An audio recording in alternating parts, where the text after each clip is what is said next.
جو باہری اکثریت ہے وہ سب متنفر ہے جو ہو رہا ہے پاکستان کے ساتھ، جو انہوں نے 6 مہینے میں کیا ملک کے ساتھ، جو مہنگائی کے اندر لوگوں کے حالات ہیں، معیشت نیچے جا رہی ہے، انڈسٹری نیچے جا رہی ہے، ایکسپورٹس نیچے جا رہی ہے، ٹیکس کلیکشن نیچے جا رہا ہے، ریمیٹنسز نیچے جا رہی ہے، جو کسان ہیں، جو ریکارڈ ہماری 17 سال میں گروتھ ریٹ تھی ایگریکلچر میں، زراعت میں 4.5%، وہ آج نیچے چلے گئے۔ تو لوگ ان سے تنگ ہیں، اور لوگ مجھے بتاتے ہیں کہ یہ کیا سازشیں چل رہی ہیں۔ تو دوسری انہوں نے سازش کیا کی، انہوں نے، اور اس کے اوپر اب میں آنے لگا ہوں، یہ جو ہوا، یہ جو مجھے یہ گولیاں لگی، یہ سازش کیا تھی؟ انہوں نے فیصلہ کیا کہ ایک ایسا سلمان تاثیر ٹائپ قتل کرو عمران خان۔ اس کے اوپر پہلے اسے کہو کہ جناب یہ اس نے مذہب کی توہین کی ہے یا توہین رسالت کی ہے، اس کے اوپر کوئی انہوں نے ٹیپس ٹوپس بنائی، انہوں نے وہ ریلیز بھی کی، وہ لوگ چلائے، اور وہ نون لیگ کے لوگ اس کو پروجیکٹ کرنا شروع ہو گئے۔ پتہ تھا مجھے کہ کون اس کو پروجیکٹ کر رہا ہے۔ ہمیں یہ اتنا آسان ہے آج کل کے زمانے میں پتہ چلوانا، کیونکہ یہ تو ڈیجیٹل ورلڈ ہے، آپ پتہ چلوا سکتے ہیں کس اکاؤنٹ سے چیزیں پروجیکٹ کی جا رہی ہیں۔ تو یہ پہلے تو یہ پروجیکٹ کیا گیا کہ عمران خان نے دین کی توہین کی ہے۔ اس کے بعد پلان ان کا یہ تھا، جو انہوں نے کیا اس دن یہ وزیر آباد میں، کہ کہیں گے جی دینی انتہا پسند عمران خان کو قتل کر دیا، جس طرح سلمان تاثیر کو کیا، کیونکہ اس نے کوئی مذہب کی توہین کر دی۔ یہ پلان بنا، میں نے یہ پلان جلسے کے اندر 24 سپٹمبر کو عوام کے سامنے رکھا، اور میں یہ چاہتا ہوں کہ یہ بالکل اسی اسکرپٹ کے اوپر ہوا جو کہ وزیر آباد میں ہوا ہے۔ تو یہ پہلے ذرا میں چاہتا ہوں آپ سارے یہ ذرا ایک دفعہ دیکھیں کہ یہ ہوا کیا تھا، یہ میں نے کیا کہا تھا 24 سپٹمبر کو۔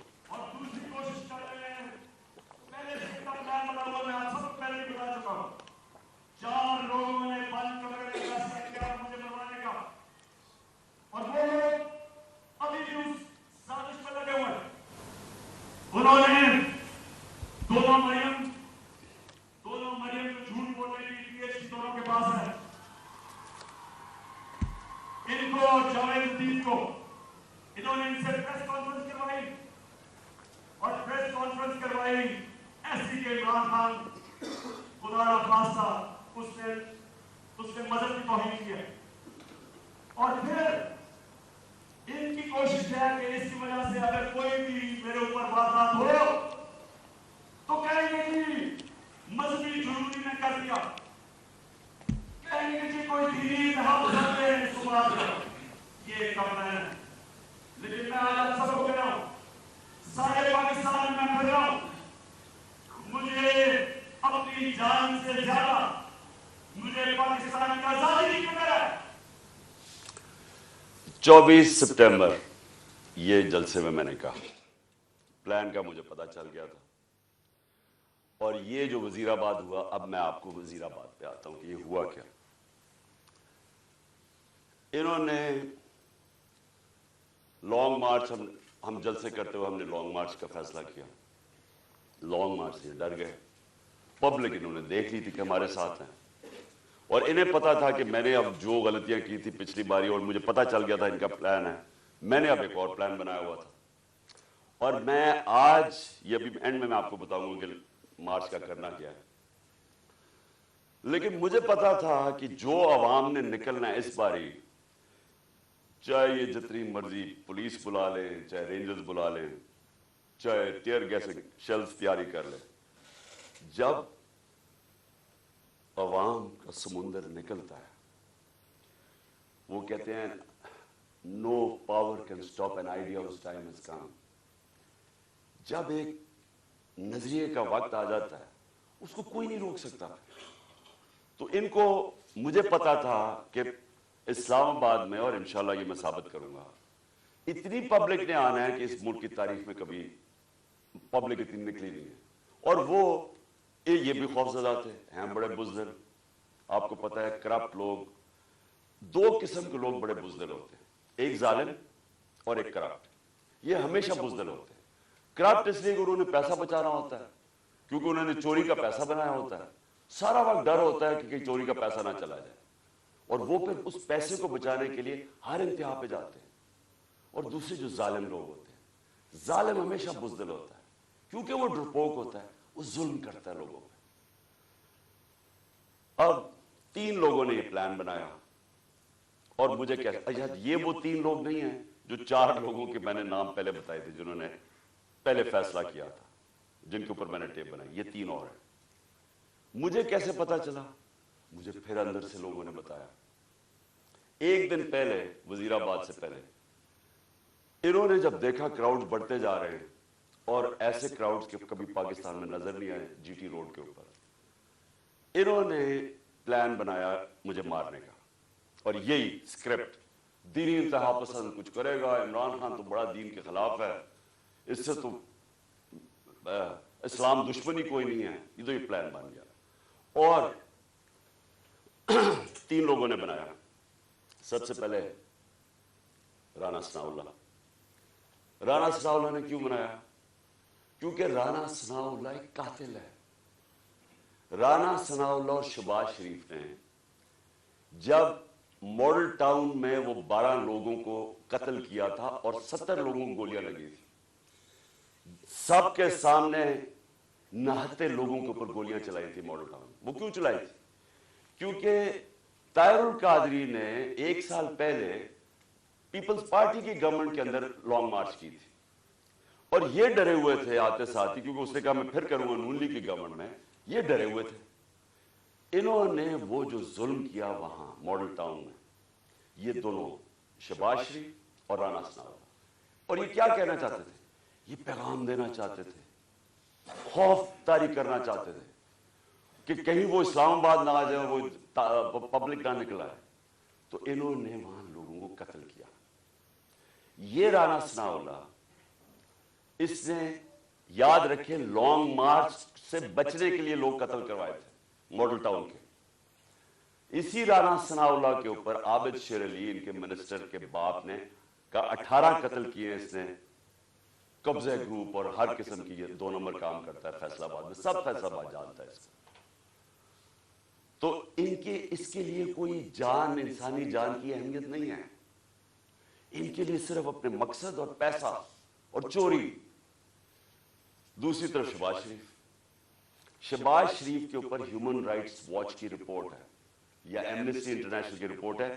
1990 یعنی 1997 میں جب چیف منسٹر تھا اور 99 تک جب چیف منسٹر آیا, اس نے کوئی 900 قتل کروائے تھے پولیس مقابلے میں. عابد باکسر نے ٹی وی کے اوپر آ کے سٹیٹمنٹ دی تھی کہ یہ کیسے لوگوں کو مرواتا تھا پولیس مقابلے میں. یہی شہباز شریف